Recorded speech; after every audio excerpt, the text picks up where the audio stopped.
বিষ্ণু বলছেন মুআজ রে, তুমি কি জানো যে আল্লাহর কি হক আছে বান্দার উপরে? আল্লাহ কি অধিকার রাখেন বান্দার উপরে, এবং বান্দা কি অধিকার রাখে আল্লাহর উপরে? একটা হচ্ছে আল্লাহর অধিকার, একটা হচ্ছে বান্দার অধিকার, দুইটি অধিকার। মুআজ ইবনে জাবাল বলছেন, ইয়া রাসূলুল্লাহ,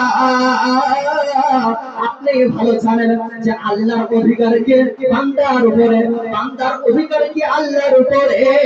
তখন বিষ্ণু বলছেন, হে মুআজ, তুমি শুনে নাও, আল্লাহর অধিকার বান্দার উপরে, যে বান্দারা তারা কখনোই আল্লাহর সঙ্গে কাউকে শরীক করবে না।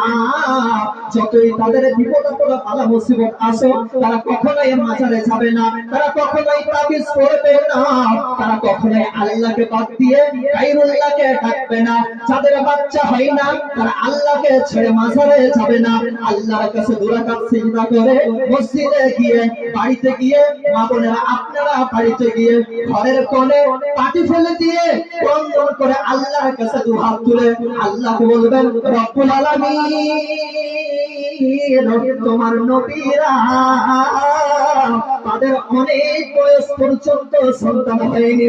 নবী ইব্রাহিম অনেক বয়স পর্যন্ত তার সন্তান হয়নি।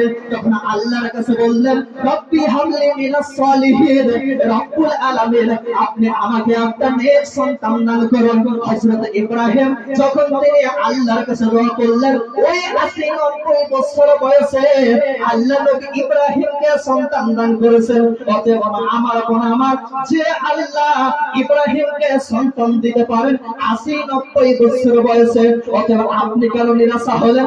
আপনি কেন হতাশায় পড়ে গেলেন? আপনি আল্লাহর নিকটে চাইবেন। তাই বিষ্ণু বলছেন, মুআজ রে, আল্লাহর অধিকার হলো যে বান্দারা তারা আল্লাহর সঙ্গে কাউকে শরীক করবে না।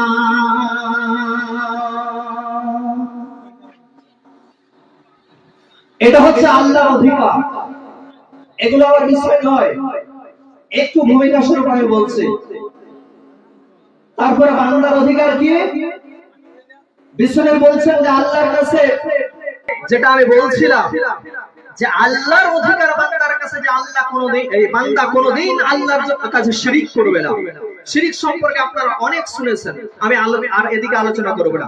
শুধু একটা উদাহরণ দেব, সেটা হচ্ছে যে আপনার আল্লাহ যেটা পারেন, আল্লাহ যেটা পারেন সেটা যদি আপনি কোন বান্দার কাছে গিয়ে চান, বান্দাকে যদি আপনি মনে করেন আল্লাহর উদাহরণ মনে করেন, সমকক্ষ মনে করেন, তাহলে সেটাই শিরিক হবে। এই কথা আপনি বুঝে নেন।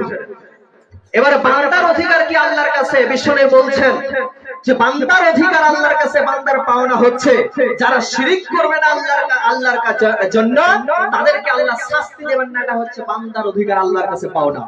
বন্ধুরে আমার, তাহলে এটা দুটা ঝামেলা গেল। একটা হচ্ছে আল্লাহর অধিকার, একটা হচ্ছে বান্দার অধিকার, মিটে গেল।